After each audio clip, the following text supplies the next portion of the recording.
Hey folks, thought I'd do something a little bit different today. Had kind of a compilation of pictures that I've got throughout the years, and kind of lifted my spirits a bit, putting everything together, and it should lift your spirits as well as we go through it. A little bit of humor in this. I'm still working on the story of how I became a photographer and how I just kind of got to the point where I'm at right now. I've actually got quite a bit done, but there's still a long way to go. I got a lot to do just to start. Once I start, it'll go pretty quick, but just getting the initial images together, I still have a lot of negatives I have to scan, so it's still going to take a little bit.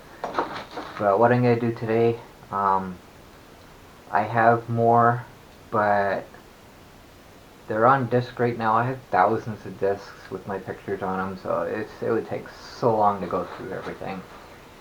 So basically what I'm using today was in my computer, where I was able to download it from the places that I've uploaded it in the past, and just kind of got together what I wanted anyways. There was one image in particular I needed, and I looked all kinds of places and ended up on a photographer's website that I haven't been to for years, and I had issues. I wasn't able to log in, so I went there last night. Lo and behold, I was able to log in.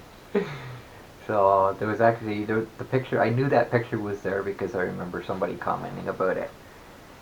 So I found that, and there was like 3 or 4 other pictures that were there that I'd forgotten about, so I add them to this.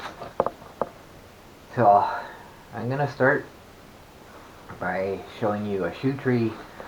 Oh wait, nope, that one's not it.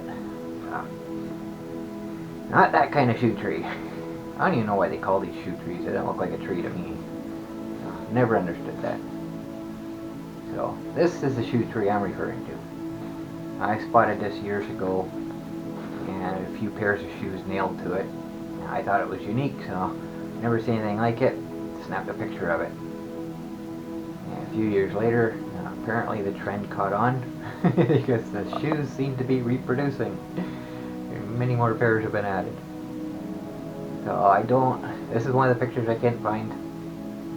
Last time I saw this, I believe it was 2011. The entire tree, including all the branches, were just covered with shoes.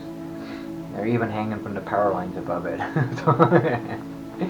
And the laces tied together, and they just tossed them up there. So there's just too many. Like I said, there's too many discs to go through to look for it. So I'm stuck with what I got for now. So if you Google shoe tree, you'll see this. Apparently this is a worldwide phenomenon. There's lots of pictures of shoe trees from around the world. It's just crazy. Kind of interesting though.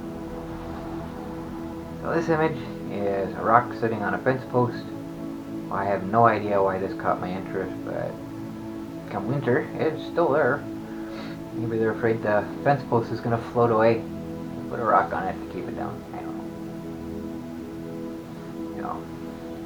I was at Hanover Park one spring getting pictures of all the ice that was melting, and to my surprise I found a dinosaur emerging from the ice melting in the swamp.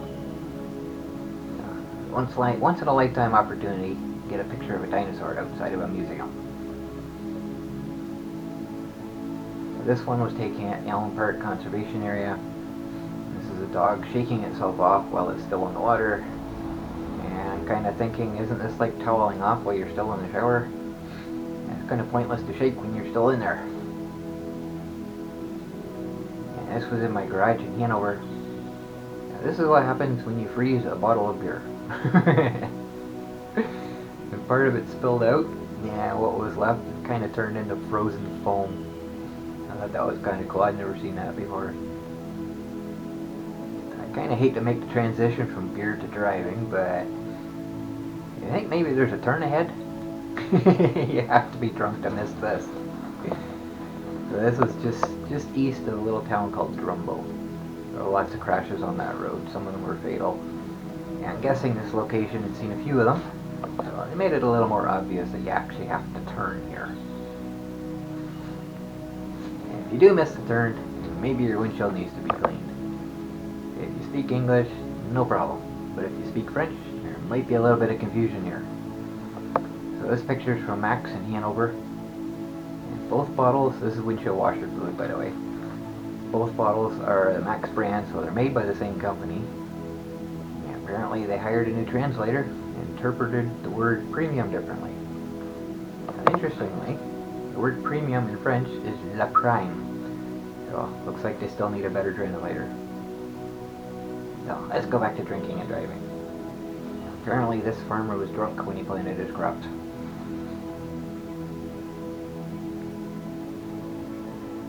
Now this could explain why. Maybe he planted after a bachelor party. And here's some further evidence that he was drunk. I think he misunderstood what was meant by taking his tractor into the field. Sticking with the tractor-trailer subject, I took this picture at Pioneer in Hanover, and just above the window on the sleeper is the phrase, "flirting with disaster." If you saw my Highway 400 horror video, you'll understand that. And I got one more entry to the tractor-trailer subject. I'm not sure what this is, but apparently camping requires all the amenities of home. No doubt that thing costs several times the cost of the trailer. I used to know what those things were called, but I don't remember now. And apparently you don't have to actually be camping to enjoy the amenities at home. You can even enjoy them if you're just fishing. Why not just bring along a nice comfy chair from your living room? It'll be the envy of all the people fishing. This was the Elm Park Trout Pond. One more tractor picture for you. This one's a different kind of tractor. It's a lawn tractor to be exact. Convert it to a mailbox. Good idea if yours stops working, you just can't bring yourself to get rid of it. You add a touch of nature by putting a flower pot on the seat, and there you go. So this will transition us into the topic of nature, and I'll start with a snail. Oh, here we go with the drunk theme again. Either he's drunk or his GPS is malfunctioning. And it's possible he might even be trying his hand at crop circles, who knows. Now this is in the rail trail in Hanover. And the only reason I took the picture is because he was kind of going in circles. And it's kind of curious. Do you think he'll cross his own path? Yeah. I didn't stick around to find out, so I don't know. Keeping on with insects. One of the times I was at Elm Park, just before I left, this grasshopper decided to hop up on my car and jump up onto the windshield. Decided I wanted to stay there, so I drove away, started driving, and it wasn't going anywhere. So I started speeding up to see if it would blow off. It just turned around so it was facing the direction of the wind. It was holding on pretty good. I was kind of curious to see how much of a grip it had, so I accelerated up to 120 kilometers per hour, which is 75 miles per hour, and it was able to hold tight. By the time I got home, pulled into my driveway, that little bugger was still there. So just so you know, I didn't charge any relocation fees. So you got a free ride. And here's another bug on my car. There's the moth hanging from a scratch in my paint. I thought that was kind of interesting. Continue on with nature, and we'll move on to trees. Trees are amazing. This tree apparently broken at one time, but it refused to die. Instead, it healed itself and it just continued growing. And here's another one. This one is in the rail trail in Hanover, and it's been looped 360 degrees. Yeah, it suffered some molesting apparently, but it survived it. I'd kind of like to see this tree in about 20 years, see if it can support its own weight when it gets bigger. That's kind of interesting there. And here's a tree that's being choked. It's struggling, but it's refusing to give up. It's just kind of growing along with the vine that's on it.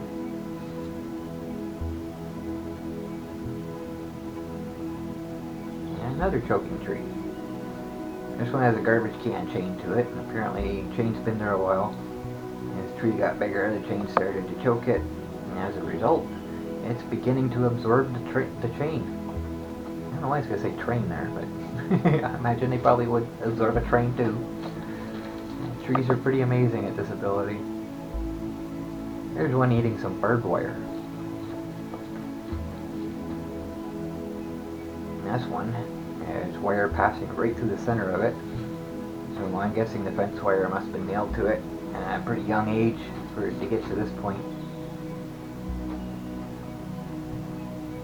Here's another example.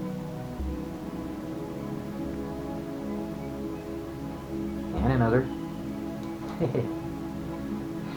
All these fence wire trees are at the Allen Park Conservation Area. Along one of the fire roads, I don't remember which one. And here's a hungry tree eating a clothesline pulley. When I was living in my trailer at the edge of the field, this tree was right outside my trailer. Also on the property was this tree eating a wagon wheel. Like I say, trees are amazing. Sometimes they can even be pornographic. You might want to get the kids out of the room for the next few images. I caught this tree with its pants down. I think this is the only time I've ever been mooned by a tree.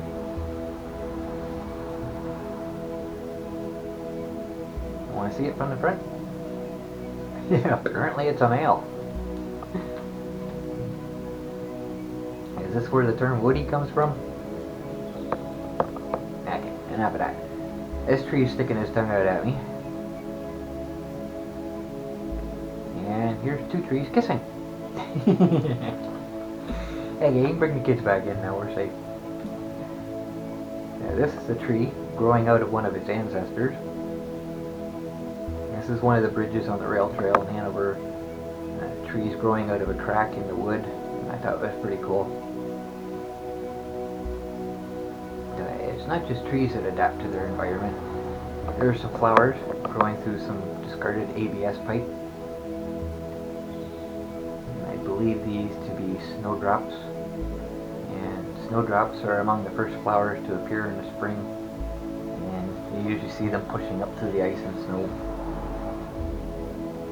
So aside from snowdrops appearing, how else can you know spring has arrived? Signs can be a little more subtle, or, in this case, a little more obvious.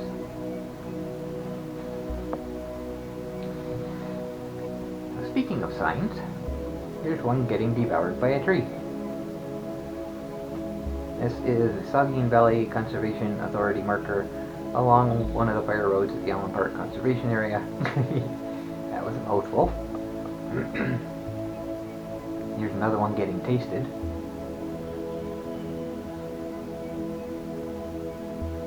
Here's a trail sign in the beginning of the process as well. And another marker getting munched. But it's not just trees, signs can get devoured by snow as well. No winter maintenance beyond this point. Yeah, you think? And they can be devoured by water. Please stay on the trail. What trail?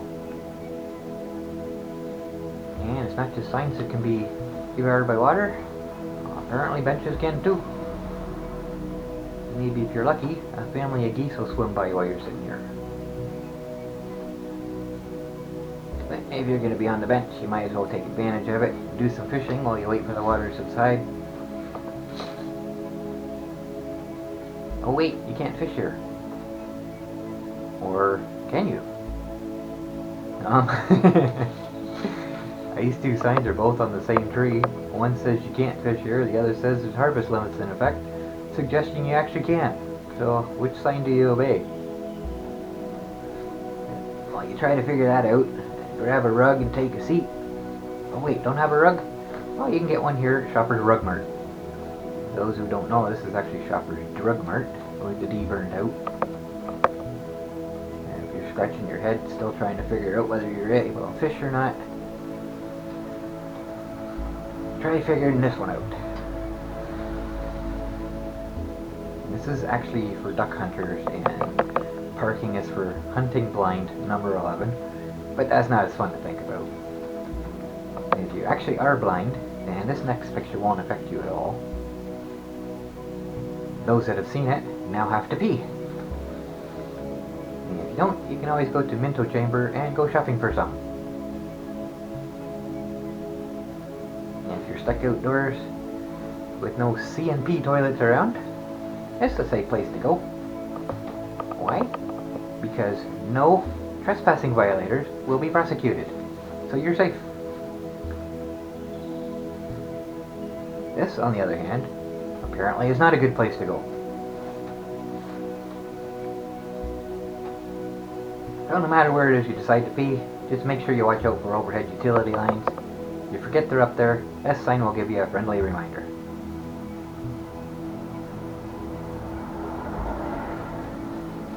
Now, if you're driving your fancy camping setup and prefer to wait until you get to the campground to pee, you might want to bypass this one and continue on to the next. I wonder if there's a neutered trailer park.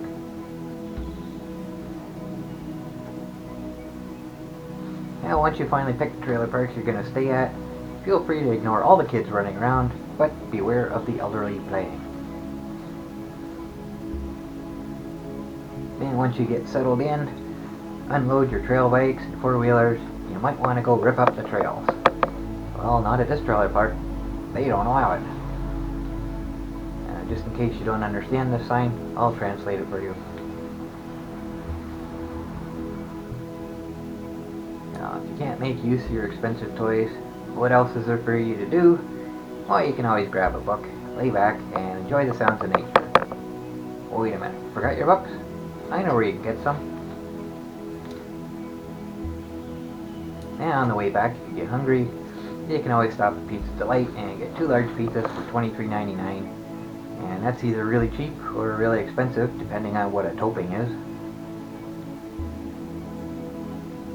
Or perhaps instead of pizza, you'd prefer to go with the cannibalistic route.